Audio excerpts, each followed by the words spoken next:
Welcome to this deep dive. We're tackling a topic that's really fundamentally reshaping how we protect our digital lives and businesses. Zero trust security. Yeah, it's a huge shift, a profound shift, really, away from security thinking that's, let's be honest, become pretty outdated. Absolutely.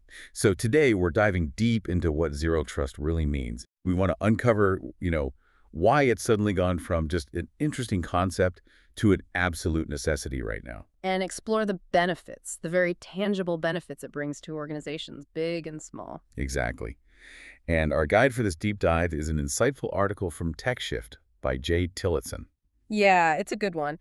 Our mission, I think, is to cut through the noise a bit, get right to the core of zero trust, and really help you understand how it completely flips the script on those older security models. Like that classic castle and moat idea the article mentions, where, you trust everything once it gets inside your network walls. Precisely, that idea, which, let's face it, feels incredibly vulnerable today. Yeah, in a world where those walls have basically dissolved, haven't they?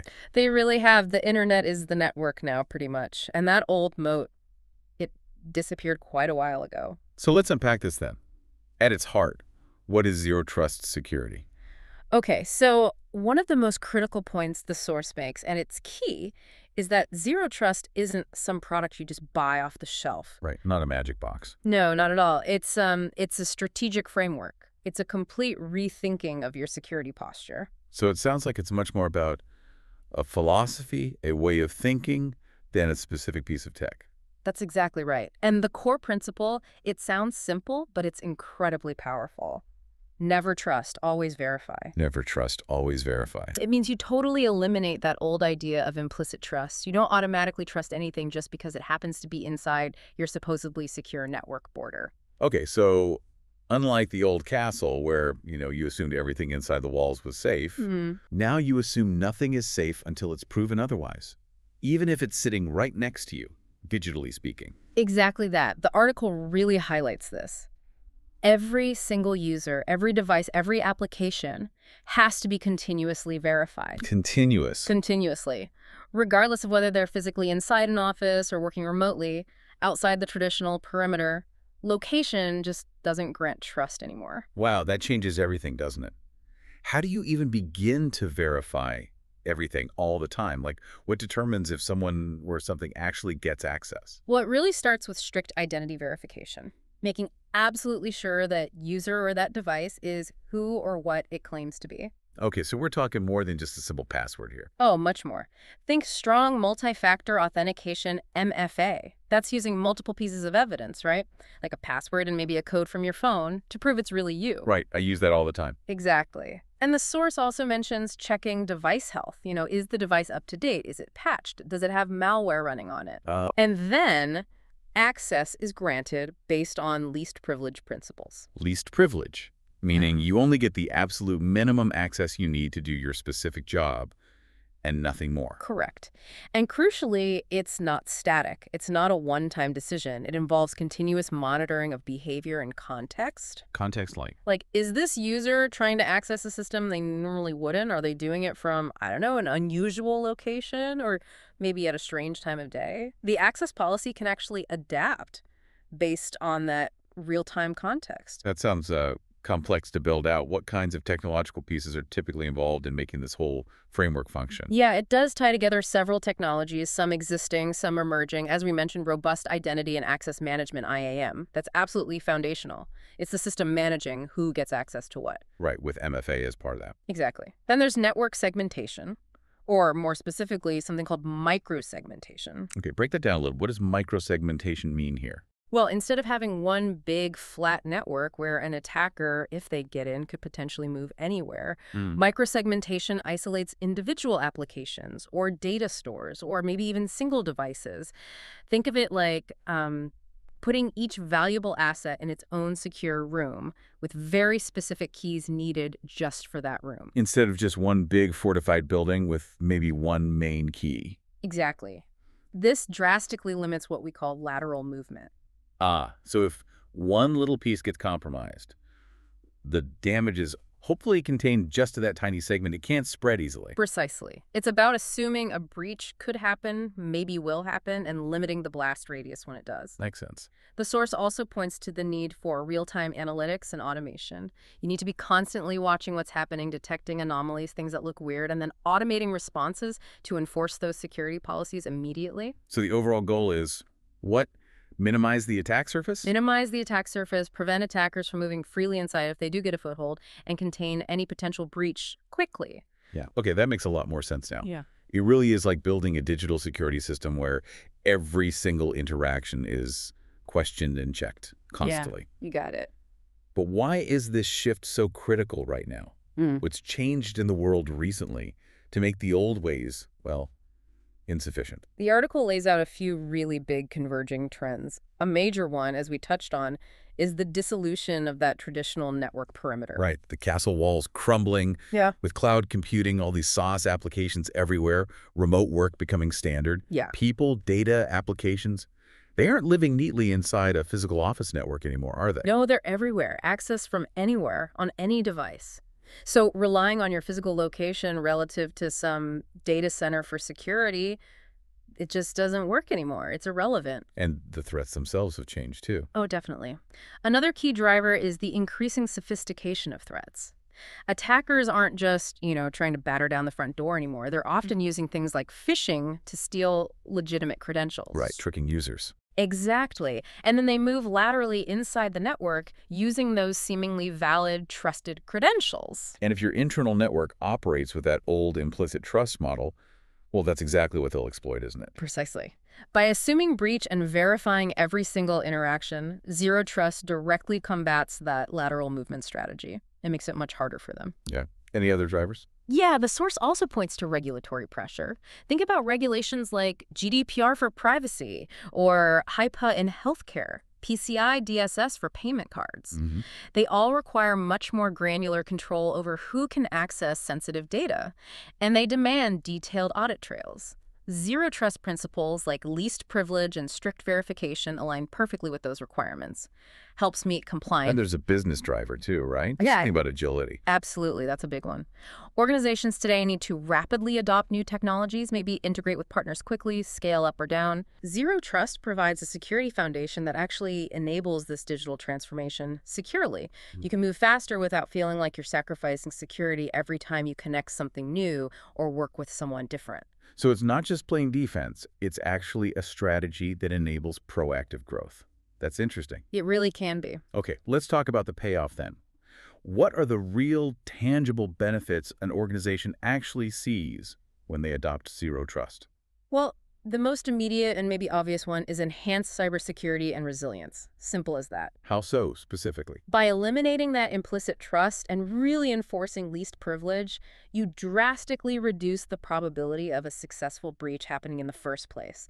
And maybe even more crucially, you limit the damage if one does occur. Because the attacker hits a dead end much faster, thanks to that microsegmentation we talked about. Exactly. Their ability to move sideways to move laterally is severely hampered. They get contained. Okay, that makes sense. What else? Surprisingly, perhaps, the article mentions it can also lead to simplified and streamlined security operations. Simplified.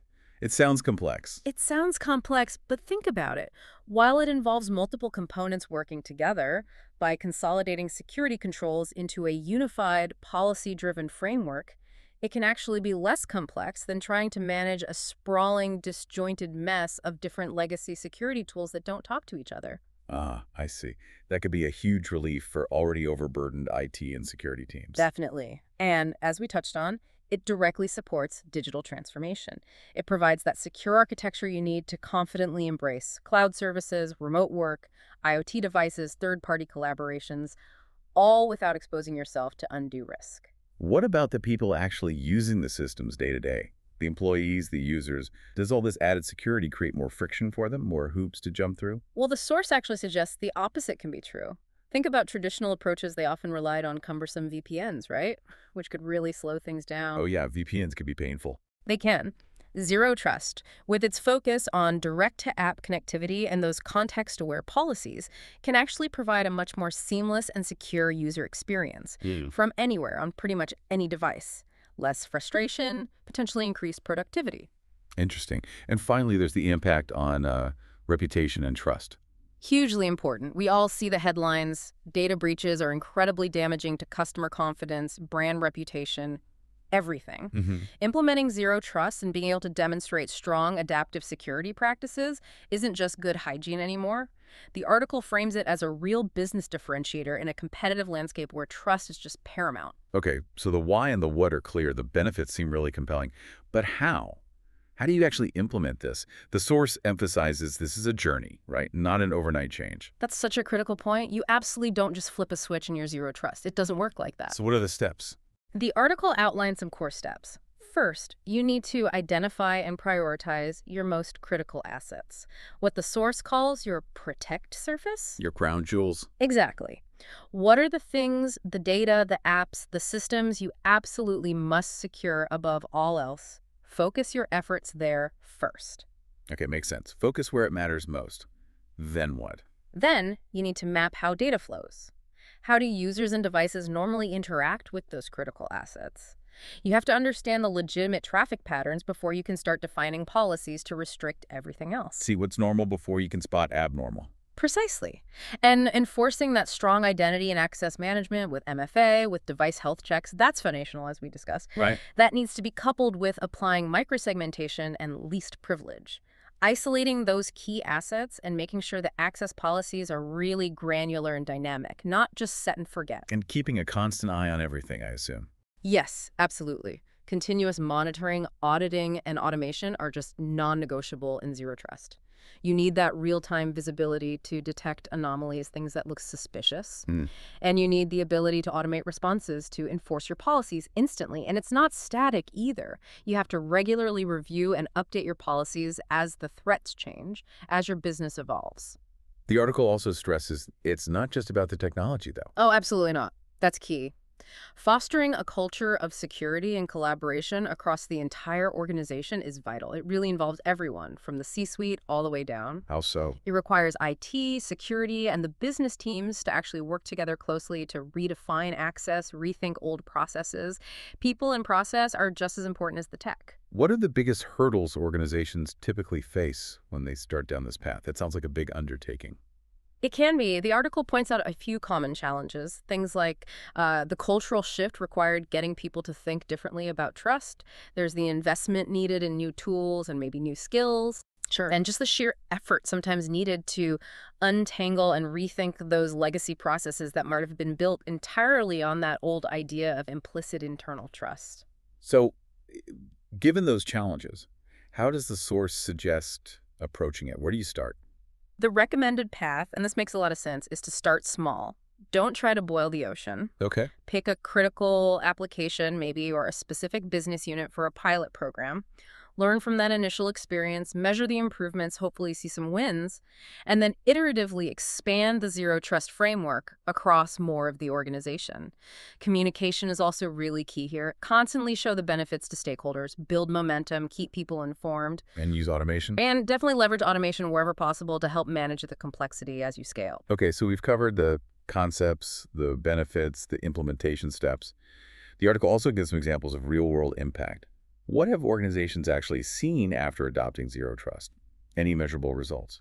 Yeah, the source does cite some concrete improvements. For instance, financial services firms have apparently reported significant reductions in successful phishing attempts and fewer unauthorized access attempts on their critical systems. That's huge for them. Absolutely.